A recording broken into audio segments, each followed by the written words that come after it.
Hey guys, happy Thursday. It's 8 a.m. and I'm stuck in traffic as usual. Look at this parking lot.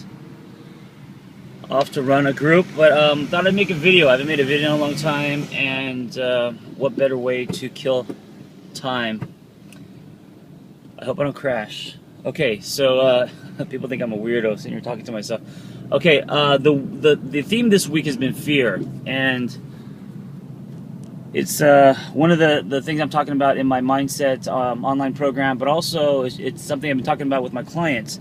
I think fear is the greatest, although fear is an emotion, I think it's a mental block, and I think it's the greatest mental block that prevents us from our goals, from our potential, and ultimately our purpose.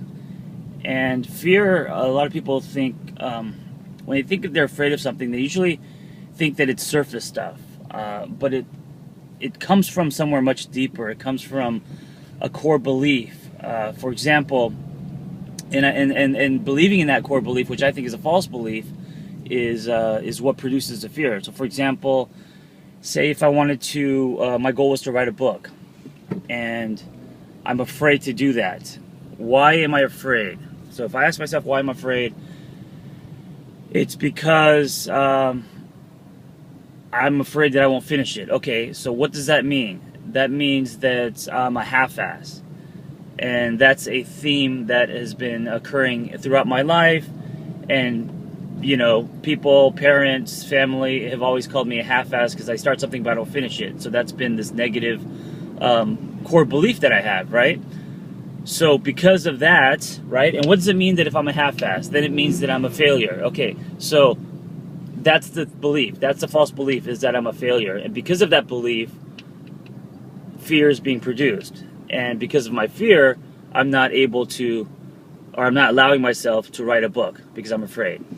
So it's usually a belief that hangs on something, and it's usually your worth.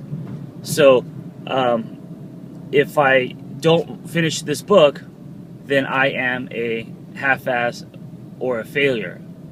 So that's a very powerful sentence, right? And because there's so much at stake, which is my worth, right? Because who wants to be a failure? I'm not going to write this book. That's why I'm afraid of it.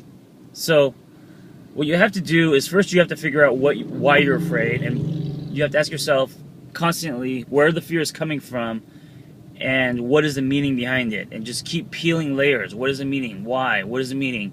And when you figure that out, usually it comes from some kind of core belief. Then you gotta get in there and wrestle with it and start dissolving that. And one way to do that is to reframe. So, for example, I've decided. When I started this Angry Therapist and everything, I've decided, and I felt the pressure of it. Decided that there is no failure for me with this journey. I completely eliminate that word. So you have to start redefining things, and when you redefine or eliminate words like that, it has less power over you. So that's one way. There's many ways to do this, but anyway, figure out what you're afraid of in your life, and it doesn't matter if we're talking about wanting to do something like a goal, or maybe maybe you're a CrossFitter and you're afraid of a certain WOD, or if you're afraid to lift a certain weight, or you're afraid to progress, or you're not progressing because of certain fears. Figure out where those come from, because I guarantee you they stem deep, and they're based on these beliefs that you have. So if you change your beliefs, you can be less afraid. Everything ends and begins with your thoughts. All right, guys, happy Thursday. Be well.